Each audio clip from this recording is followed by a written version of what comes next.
అందరికీ నమస్కారం. నేను హరీష్ రంగోజీ. చాలా రోజుల నుంచి రోజక్క మైకుల ముందుకు రాలా. ఇన్ని జరుగుతున్న పార్టీలో ఇన్ని అంతర్గత కల్లోహాలు జరిగినా రోజక్క బయటికి రాలా.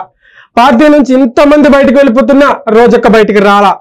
పార్టీలో ఇన్ని అవినీతులు జరిగినా, పార్టీలో ఇంత పెద్ద పెద్ద స్కాములు బయటకు వచ్చినా రోజక్క ఎప్పుడూ మైకుల ముందుకు రాలా.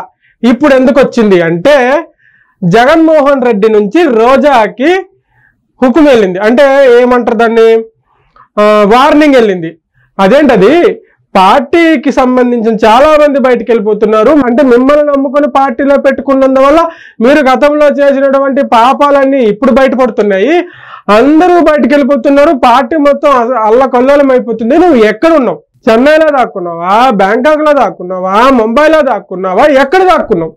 నువ్వు బయటికి రావట్లేదు ఎందుకు అని చెప్పేసి జగన్ నుంచి వార్నింగ్ వెళ్ళేసరికి అక్క పరిగెట్ నుంచి, మరి ఎక్కడి నుంచి వచ్చిందో ఏమో, మరి ఆ పాపం పుణ్యం దేవుడికి ఎరుక, అక్కకి ఎరుక, కానీ పరిగెట్టి బయటకు వచ్చేసి మైకు ముందు కూర్చుందిగా. మైకు ముందు కూర్చుంది. పని ఏమైనా పనికొచ్చే మాటలు చెప్పిందా? రాష్ట్రానికి అవసరమయ్యే మాటలు చెప్పిందా? ప్రజలకు అవసరమయ్యే మాటలు చెప్పిందా? మన పార్టీకైనా అవసరమయ్యే మాటలు చెప్పిందా? అంతా కాకుండా జగన్మోహన్ రెడ్డి గారికైనా అవసరమయ్యే పనికొచ్చే మాటలు ఏమైనా చెప్పిందంటే ఏమీ లేదు. మొత్తం డల్లా.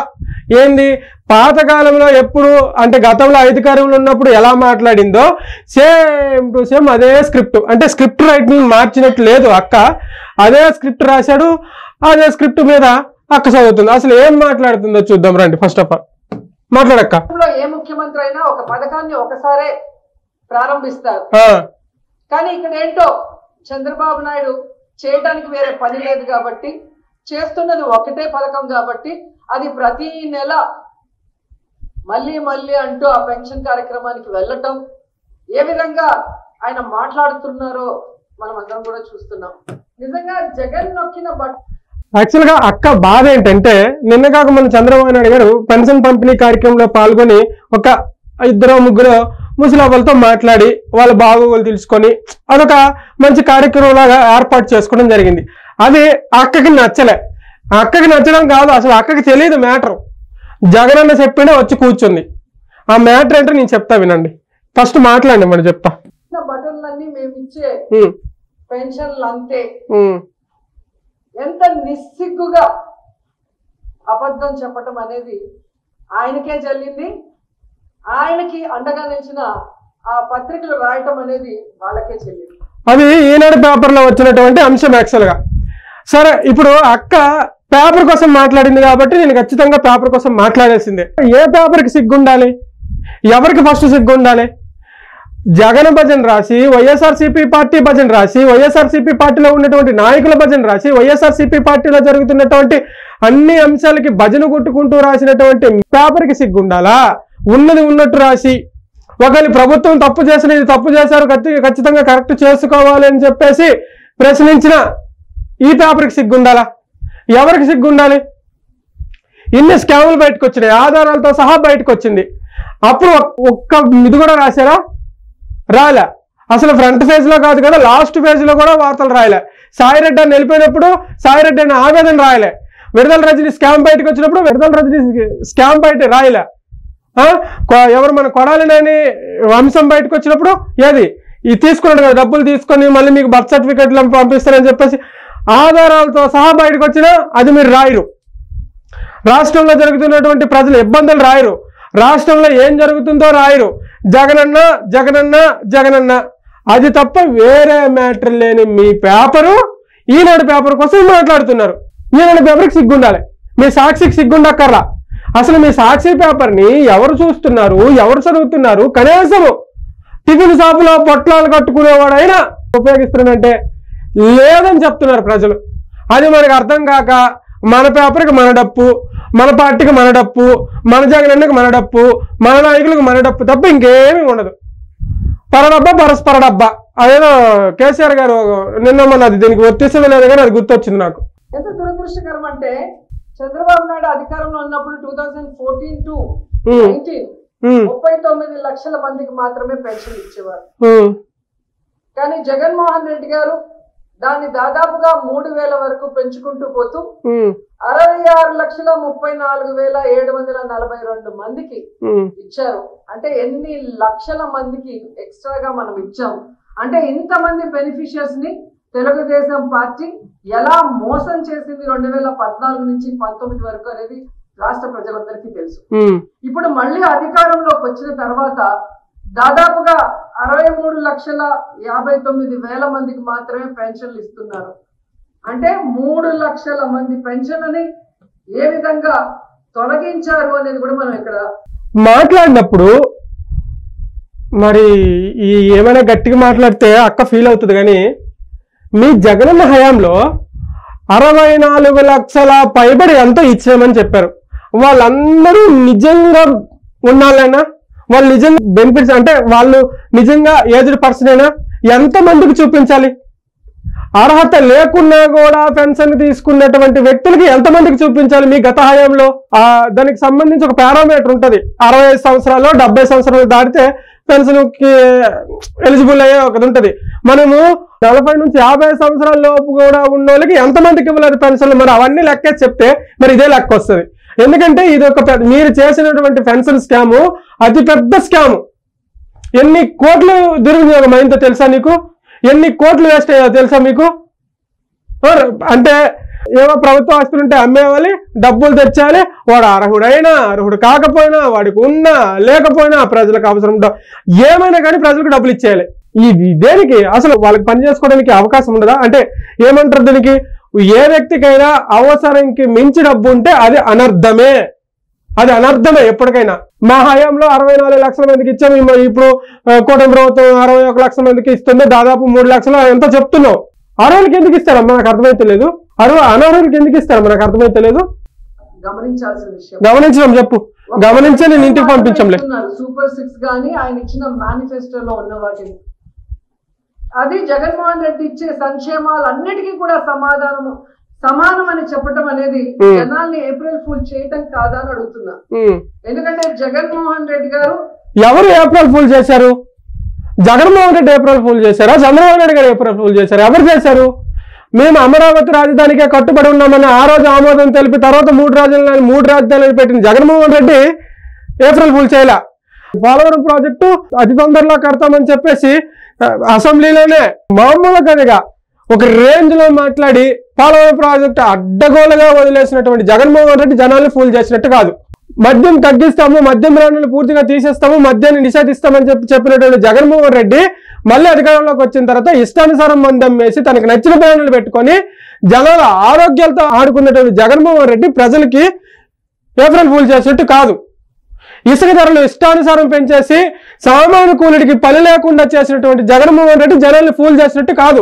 నిత్యావసర సరుకులు దమాంతం పెంచేసి మధ్యతరగతి వ్యక్తి ఏమైనా కొనుక్కొని తినాలన్నా కూడా తినలేనటువంటి పరిస్థితుల్లో తీసుకొచ్చినటువంటి జగన్మోహన్ రెడ్డి జనాల్ని ఏప్రిల్ ఫూల్ చేసినట్టు కాదు. ఇప్పుడు ఏదో ప్రభుత్వం ఇప్పుడిప్పుడే గాడులు పడుతుంది, రాష్ట్రం ఇప్పుడిప్పుడే గాడులు పడుతుంది, డబ్బులు సమకూర్చుకుంటున్నారు, నిధులు సమకూర్చుకుంటున్నారు, కంపెనీలు తెచ్చుకుంటున్నారు. ఇవన్నీ చేస్తున్నటువంటి కూటమి ప్రభుత్వం చంద్రబాబు నాయుడు గారు జనాల్ని ఏప్రిల్ ఫుల్ చేసినట్టు మీ దృష్టిలో, మీ పేపర్ దృష్టిలో, మీ జగన్మోహన్ రెడ్డి గారి దృష్టిలో. ఈ రాష్ట్రంలో ప్రజలకి సంక్షేమం కోసం కేటాయించింది దాదాపుగా 2,72,000 కల్లారా చూస్తున్నాం. యువతకి ఉద్యోగాలు ఇస్తాం నిరుద్యోగులకి, లేదా 3,000 నిరుద్యోగ భృతి ఇస్తానని చెప్పి ఈ రోజు వాళ్ళకి నిరుద్యోగ భృతి ఇవ్వకుండా, ఉద్యోగం ఇవ్వకుండా ఎలా ఫూల్స్ చేసి రోడ్డు మీద వదిలేశారో మనం కల్లారా. జగన్మోహన్ రెడ్డి గారి హయాంలో ఎంతమందికి ఉద్యోగాలు వచ్చాయి? జగన్మోహన్ రెడ్డి హయాంలో ఎంతమంది డిగ్రీ పట్టభద్రులకు ఉద్యోగాలు వచ్చినాయి? జగన్మోహన్ రెడ్డి హయాంలో ఎంతమందికి నిరుద్యోగ భృతి వచ్చింది? జగన్మోహన్ రెడ్డి హయాంలో ఎంతమంది డిగ్రీ సర్టిఫికేట్లు పొట్టబట్టుకొని ఇతర రాష్ట్రాలకు వెళ్ళిపోయారు? ఆ లెక్కలు చెప్పు మరి. ఫస్ట్ ఆ లెక్కలు చెప్తే కదా మనకు ఇప్పుడు చేస్తున్నటువంటి ప్రభుత్వం లెక్క తేలుతుంది. ఆ లెక్కలు చెప్పం మనం, ఎందుకంటే ఆ లెక్కలు మన దగ్గర చాలా ఘోరంగా ఉంటాయి. ఎంతమంది నిరుద్యోగులు గత 5 సంవత్సరాల్లో పొలమనేడారు, ఏడ్చారు.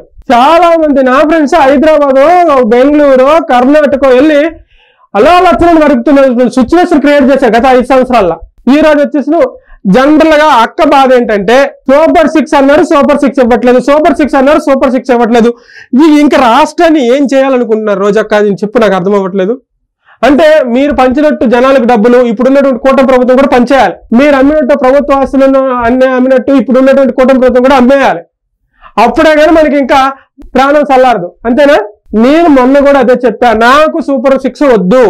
బాగా తెలివిగా ఆలోచించేటువంటి ప్రజలు ఎవరికి కూడా, బాగా తెలివిగా చదువుకున్నటువంటి వ్యక్తులకు ఎవరికి కూడా సూపర్ 6 వద్దు. మాకు కావాల్సింది ఉద్యోగాలు, మాకు కావాల్సింది కంపెనీలు, మాకు కావాల్సింది రాష్ట్ర అభివృద్ధి. ఇవన్నిటికంటే కావాల్సింది, మాకు కావాల్సింది మా పిల్లల భవిష్యత్తు. ఒక 4 కంపెనీలు వస్తే 4 కంపెనీలకు డెవలప్ అయితే, మేము ఎట్లయితే మా సర్టిఫికేట్లు పట్టుకొచ్చి పక్క రాష్ట్రంలో బతుకుతున్నామో ఆ సిచ్యువేషన్ మా పిల్లలకు వద్దు అని చెప్పేసి స్టిల్ ఇప్పటికీ మేము కోరుకుంటాం, ఎప్పటికీ కోరుకుంటాము. మా పిల్లలు మా కళ్ళ ముందు ఉద్యోగాలు చేసుకుని, మా పిల్లలు మా కళ్ళ ముందు పెళ్లిళ్ళు చేసుకుని, మా పిల్లలు మా కళ్ళ ముందు ఎదిగితేనే మేము సంతోషిస్తాం. సూపర్ 6 ఇచ్చేసి పథకాలు ఇచ్చేసి ప్రజల్ని సోమరిపోతులు చేస్తే మాత్రం మాకు ఇష్టం ఉండదు. చదువుకునే వ్యక్తిగా నేను అది ఆలోచిస్తున్నా. మరి నువ్వేం చదువుకున్నావో, నీకు ఏం చదువు చూసి నీకు జగనన్న ఈ పదవి ఇచ్చిండో నాకు అర్థం అవ్వట్లేదు. ప్రజలు సోమరిపోతులు తయారు చేయడానికే మీ ప్రభుత్వం ఏర్పాటు చేసుకున్నారు. గత 5 సంవత్సరాలు ఎట్లనో సోమరిపోతులు చేసేశారు. ఇష్టానుసారం డబ్బులు పనిచేశారు, ఇష్టానుసారం రాజధానిని దోచేశారు, ఇష్టానుసారం మీ ఆస్తులు పంచుకున్నారు. ఇప్పుడు అదే తీరుగా ఇప్పుడున్నటువంటి కూటమి ప్రభుత్వం ప్రవర్తించాలంటే ఎందుకు ప్రవర్తిస్తుంది చెప్పండి. ఈ రోజు హైదరాబాద్ లో ఇన్ని లక్షల మంది హైటెక్ సిటీలో పనిచేసుకుని, అంతెందుకు పక్క రాష్ట్రంలో అంటే మన ఆంధ్రప్రదేశ్ లో ఉన్నటువంటి వ్యక్తులు కూడా ఈ రోజు హైటెక్ సిటీలో జాబులు చేసుకుంటూ ఎంతో కొంత తన ఫ్యామిలీని సాపుకుంటున్నారంటే చంద్రబాబు నాయుడు గారి కారణం కాదా? నీ మనస్సాక్షిగా చెప్పు నువ్వు ఫస్ట్. అలాంటి కంపెనీలు, అలాంటి ఐటీ డెవలప్మెంట్ కొన్ని జరిగితే ఆంధ్రప్రదేశే కదమ్మా డెవలప్ అవుతుంది. మన పిల్లలే కదా అక్కడ ఉండే జాబులు చేసుకుంటారు. మాకెందుకు ఈ కర్మ? ఎందుకు పక్క రాష్ట్రాలకు వచ్చి జాబులు చేసుకుని, ఎందుకు ఫ్యామిలీకి దూరంగా ఉంటూ పండగలకి పబ్బాలకి వెళ్ళలేని పరిస్థితి? వీళ్ళు ఇక్కడ లీవులు ఎవరు? కొన్ని లీవులు ఇచ్చినా కూడా వెళ్ళడానికి ఒక రోజు, రావడానికి ఒక రోజు. ఎందుకు మాకు ఈ గోస? ఇదే గోసలో ఇంకా మళ్ళీ మాకు బతకమని చెప్తున్నాం. చూసాం. అంతకన్నా ముఖ్యమైనది అమ్మఒడి. ప్రతి మహిళకి ఎంతమంది పిల్లలు ఉంటే అంతమందికి, ఒకరుంటే 15,000, ఇద్దరుంటే 30,000, ముగ్గురుంటే 45,000 అని ఏ విధంగా అరిచి చెప్పిన చంద్రబాబు నాయుడు ఈ రోజు అధికారంలోకి వచ్చాక గత ఏడాది అమ్మఒడి ఇవ్వలేదు, ఈ ఏడాది ఇంతవరకు ₹1 ఇవ్వకుండా. గత హయాంలో మనం ఇచ్చిన అమ్మఒడి పరిస్థితి ఎట్లా ఉండే తెలుసా? అమ్మఒడిలో డబ్బులు వేసేది, నాన్న జబ్బులో డబ్బులు గుంజేసేది. మరి దానికోసం చెప్పవే? దానికోసం చెప్పు. అమ్మఒడిలో డబ్బులు ఎట్లా వచ్చినాయి? అమ్మఒడికి వచ్చే డబ్బులు నిధులు ఎట్లా వచ్చినాయి? నాన్న మందు తాగితే మీరు ఇష్టానుసారంగా పెట్టుకున్నటువంటి బ్రాండ్లు, మీరు ఇష్టానుసారంగా అమ్మినటువంటి మందు నాన్న తాగి ప్రాణాల మీదకి తెచ్చుకుంటే ఆ డబ్బులు తెచ్చి అమ్మఒడిలో వేశారు. ఇది మీరు ఇచ్చినటువంటి అమ్మఒడి. ఎవరికి తెలియదు, ఎవరికి మోసం చేయాలనుకుంటున్నారు? అంటే పిల్లి కళ్ళు మూసుకొని పాలు తాగితే ఎవరు చూడలేదు అనుకుంటున్నదేమో, ఆ విధంగా మీరు పరిపాలించారు. ఇప్పుడు ఆ విధంగా మాట్లాడుతున్నావు నువ్వు. అమ్మఒడి అమ్మఒడి అమ్మఒడి. ఆ పిల్లల మీరు తప్ప ఎవరు తీసుకురాలేదు. కొన్ని తీసుకొచ్చిన వాళ్ళు ప్రజలకు ఏమైనా చేశారా? మీరు చేశారు. మీరు చేసినంత మేలు ఈ ప్రపంచంలోనే ఎవరూ చేయలేదు ప్రజలకు. మీరు చేశారు. ఏం చేశారు తెలుసా? దళిత యువకుని చంపేసి డోర్ డెలివరీ చేశారు. అది చాలా పెద్ద మేలు. మాస్కులు అడిగినందుకు ఒక డాక్టర్ని చంపేసి నడి రోడ్డు మీద చంపేశారు. అది చాలా మేలు. సోషల్ మీడియాలో ఎవరైనా పోస్టులు పెట్టినా సోషల్ మీడియాలో ఇది కాదమ్మా మీరు తప్పు చేస్తున్నారని ప్రశ్నిస్తే వాళ్ళు జైలు పెట్టి నానా హింసలు పెట్టారు. అది మీరు చాలా మేలు. గ్రామాల్లో టీడీపీ కార్యకర్తల ఫ్యామిలీలకు వెళ్ళి బెదిరించి, అది చాలా మేలు. మీరు చేసినటువంటి మేలు ఎవరూ చేయలేదు. సరే పోనీ ఒక విషయం అడుగుతా చెప్పు. ప్రజలకు మేలు చేశారు, మేలు చేసినా కూడా ప్రజలు మీకు దురదృష్టవశాత్తు ఓడించారు. మరి అన్న అసెంబ్లీకి ఎందుకో రావట్లేదు, అసెంబ్లీకి వచ్చి ఎందుకో మాట్లాడట్లేదు అంటే ప్రతిపక్ష అసెంబ్లీకి రారా స్వామి అంటే నాకు ప్రతిపక్ష హోదా కావాలి, నాకు ప్రతిపక్ష హోదా కావాలి, నాకు ప్రతిపక్ష హోదా కావాలని మాట్లాడుతున్నట్టు ఈ రోజు మీరు వచ్చి మాట్లాడుతున్నారు. ప్రజలు తుపుక్కును నూస్తారని కూడా మీకు అర్థం అవ్వట్లేదు. ఆ రోజే నాకు అర్థం అవ్వట్లేదు. మీరు మాట్లాడుతున్న మాటలు చూసి ఇక ఎంతగానో మీరు పరుగు పోగొట్టుకుంటారు. ఏ మాట అయినా కూడా అది మీకే రివర్స్ కొడుతుంది. మీరు హయాంలో చేసినటువంటి మీ దరిద్రం అంతెందుకు, నువ్వే నీ వరకే తీసుకుంటా. నువ్వు తిరుపతి దేవస్థానాన్ని వాడినంత విధంగా జగన్మోహన్ రెడ్డి కూడా వాళ్ళ.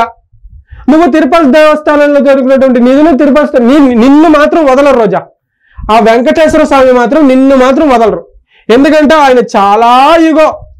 అంటే ఎట్లనాలంటే మంచి చేసే వాళ్ళని గుండెల్లో పెట్టుకుంటారు, నీలా అన్యాయం చేసి నీలా అడ్డగోలుగా దోచుకునే వాడి దగ్గర చాలా ఈగోగా బిహేవ్ చేస్తారు వెంకటేశ్వర స్వామి. అది నీకు అర్థం అవ్వట్లేదు. నిన్ను మాత్రం పవన్ కళ్యాణ్ జగన్మోహన్ రెడ్డి ఎట్లా పాతాళానికి తొక్కుతానని శబ్దం చేసిండు, అంతకంటే ఘోరంగా నేను వెంకటేశ్వర స్వామి పాతాళానికి తొక్కకపోతే నా పేరు మార్చుకుంటా చూడు. ఎన్ని చేసినావు. నీ ఒక్క అమ్మగారు తిరుపతి దేవస్థానానికి దర్శనానికి వెళ్తే ఒక మంది మార్పులం అమ్మగారు ఒక్కరు వెళ్ళరు. వాళ్ళ విఐపి ట్రీట్మెంట్ ఇంతగానో వాడుకుంటావా వెంకటేశ్వర స్వామిని? ఉన్నాయి. నీకు రోజులు దగ్గర పడ్డాయి, నువ్వేం ఎగిరేకి పడకు, ఏం ఆవేశపడకు. ఖచ్చితంగా నీకు రోజులు దగ్గర పడ్డాయి. నువ్వు తిరుపతి దేవస్థానం టికెట్లో ప్రత్యేక దర్శనంలో ఎవరెవరి దగ్గర ఎంతెంత డబ్బులు తీసుకున్నావో ప్రజలకు తెలియదా? అవి వస్తాయి, తొందరలోనే బయటకు వస్తాయి. ఆవేశపడకు. ఈ రోజు ఇచ్చిన ఏ వాగ్దానాన్ని కూడా నెరవేర్చలేదు. ఏసీ వేయండి, ఆ చెమటలు వస్తాయి అక్కకి. ఏసీ వేయండి. పార్టీ కోసం రోజక్క చెమట ఊరుస్తుంది పార్టీ కోసం, చెమటూర్చి కష్టపడుతుంది. జగన్మోహన్ రెడ్డి గారి మీద నిందలు వేయడానికి 14 లక్షల కోట్లు అప్పులు చేశారని ఒకరు, 15 లక్షల కోట్ల అప్పులు చేశారని ఒకరు.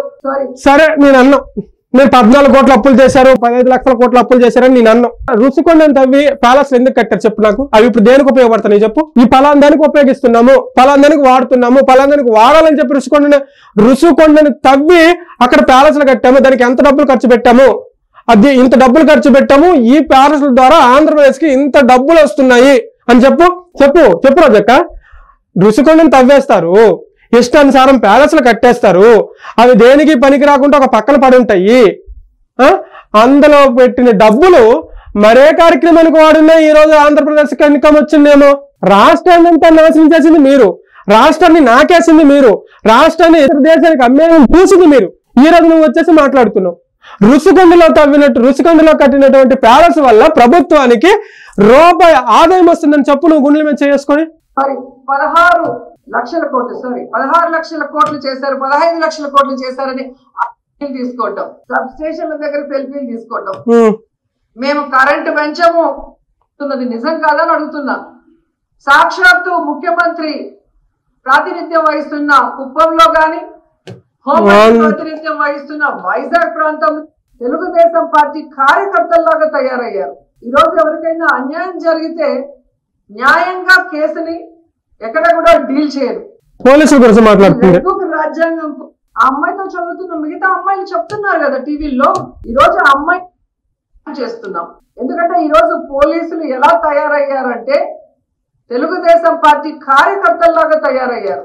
పోలీసుల కోసం మాట్లాడినప్పుడు ఫస్ట్ రోజక్క చాలా చాలా చాలా చాలా క్లారిటీగా మాట్లాడాలి. సింపుల్ గా చెప్పాలంటే ఫీల్ అవ్వగానే నోరు దగ్గర పెట్టుకొని మాట్లాడాలి. ఎస్, మీరు వాడుకున్నంత ఘోరంగా పోలీస్ శాఖను ఎవరైనా వాడుకున్నారా చెప్పు? ఎవరైనా వాడుకున్నారా? మీరు వాడుకున్నంత ఘోరంగా, మీ జగనన్న వాడుకున్నంత ఘోరంగా పోలీస్ శాఖను ఎవరైనా వాడుకున్నారా? పోలీస్ శాఖ ఏంటంటే మన ఇంట్లో పని వల్ల కొంచెం సిగ్గుంది. ఆ రోజు నువ్వు మాట్లాడేటప్పుడు జగనన్న ఇంటి నుంచి బయటకు వెళ్ళేటప్పుడు పరదాలు పట్టుకోవాలి పోలీసులు. జగనన్న లోపలికి వెళ్ళేటప్పుడు పరదాలు పట్టుకోవాలి. దానికోసం అండి పోలీస్ శాఖ ఉంది. గత 5 సంవత్సరాలు వాడింది. ఎంతమంది మహిళలు మిస్ అయ్యారు, ఎంతమంది మహిళలపైన అగత్యాలు జరిగాయి, ఎంతమంది ఎన్ని ఫ్యామిలీలు ఇబ్బంది పడ్డాయి. దానికి పోలీస్ శాఖ పనిచేయాలి గత 5 సంవత్సరాలు. ఎందుకంటే పని చేయనివ్వాల మీరు. పోలీస్ శాఖని ఏదో మన ఇంట్లో పనిచేసే వాళ్ళకంటే ఘోరంగా వాడారు. క్షమించండి, పోలీస్ శాఖ ఎవరో హట్టకాకండి, ఇది నా మనసులో ఉన్న బాధ. ఈ రోజు ఈ కూటమి ప్రభుత్వంలో పోలీస్ శాఖ చాలా స్వేచ్ఛ ఉంది. కాబట్టే ఏ ఇష్యూ జరిగినా నిమిషాల్లో బయటకు వచ్చేస్తున్నారు, నిమిషాల్లో ఛేదిస్తూ చోదిస్తున్నారు. చాలా ఫ్రీడమ్ ఉంది. ఇప్పుడే కాదు, చంద్రబాబు నాయుడు గారు ఎప్పుడు అధికారంలోకి వచ్చినా ప్రభుత్వ యంత్రాంగం మొత్తానికి చాలా ఫ్రీడమ్ ఉంటుంది. ఎవరి పని వాళ్ళు ఫ్రీడంగా చేసుకోగలుగుతారు. మీ దాంట్లో ఏం జరిగినా జగన్మోహన్ రెడ్డికి తెలియకుండా జరగద్దు. ఏం జరిగినా జగన్మోహన్ రెడ్డి గారికి అందులో ఇంక్లూడ్ ఉండాలి. ఇంతమంది సెక్యూరిటీ పోలీసులుగా పెట్టుకొని మీరు వాడి ఇంతమంది పోలీసులకు ఇబ్బంది పెట్టిన మీరు ఈరోజు పోలీస్ శాఖ వాళ్ళ కార్యకర్తల్లా మారిపోయారని చెప్పి మాట్లాడుతూ, గతంలో వైఎస్ఆర్సీపీ కార్యకర్తలా వాడుకోలేదా మీరు పోలీస్ శాఖ? వాలంటరీ భయపెట్టేవాడండి పోలీస్ని. గ్రామ వాలంటరీ ఫోన్ చేసి భయపెట్టేవాడు పోలీస్ని. తెలుసా మీకు? వాలంటరీ మాట్లాడుతున్నాడు, వాలంటరీ ధమకి ఇచ్చేవాడు పోలీస్ని. అంత కిందకి దిగజార్చేశారు మీరు పోలీస్ శాఖని గత 5 సంవత్సరాల్లో. ఈరోజు ఎవరికైనా అన్యాయం జరిగితే న్యాయంగా కేసుని ఎక్కడ కూడా డీల్ చేయరు. ఈ ఎంత మాట్లాడినా కూడాను మేము ఇది చేశాము, మీరు ఇది చేయలేదు, మేము ఇది చేశాము, మీరు ఇది చేయలేదని చెప్పే మాటలే ఉంటాయి. అసలు రోజక్క దగ్గర మ్యాటరే లేదు, సబ్జెక్టే లేదు. ఫస్ట్ ఆఫ్ ఆల్ అగా ఏదో పేపర్లు ఇంత దస్తా పట్టుకొచ్చింది, అవి సజ్జల రామకృష్ణ రాసిండే, లేకపోతే పర్సనల్ రైటర్ ఉంటారు ఒక ఆయన రాసిండే నాకు తెలియదు. కానీ అంత తప్పులు రాసేవాళ్ళు. వాళ్ళు రాసింది ఆమె కనీసము దీని మీద వెరిఫికేషన్ చేసుకొని కూడా చేసుకోదు, వచ్చి మాట్లాడుతుంది. నేను చివరాఖరిగా ఒకటే చెప్పేది, జగన్మోహన్ రెడ్డి గారు, నేను మొదటి వీడియో నుంచి ఇదే చెప్తున్నా, ఇలాంటి వాళ్ళని తెచ్చి కూర్చోబెట్టి నువ్వు ఎన్ని సంవత్సరాలు మాట్లాడించినా అన్ని సంవత్సరాలు నువ్వు కిందకు పోతూనే ఉంటావు, అన్ని సంవత్సరాలు నీ పరుపు పోతూనే ఉంటుంది, అన్ని సంవత్సరాలు నీ పార్టీ పరుపు పోతూనే ఉంటుంది. వీళ్ళందరూ అంత డబ్బే. అంటే ఈ బ్యాచ్ ఇదేదైతే ఇలాంటి బ్యాచ్లు ఈ బ్యాచ్ ఉందో ఈ బ్యాచ్ అంతా పొల్లి గింజలే. ఒకళ్ళ దగ్గర కూడా సబ్జెక్టు లేదు, దయచేసి అర్థం చేసుకో. నీ మంచి కూడా చెప్తున్నాను, ఎవరైనా సరైన వాళ్ళని పార్టీలో పెట్టుకో, ఎవరైనా సరైన వాళ్ళని అంతేలే, నీ చెప్పినా కూడా వినవు, అది నీ కర్మ. ఎస్, ఇది మిత్రులారా ఈరోజు వీడియో. రోజక్క పైన మీ అభిప్రాయం ఏంటో కింద కామెంట్ రూపంలో తెలియజేయండి. Thank you.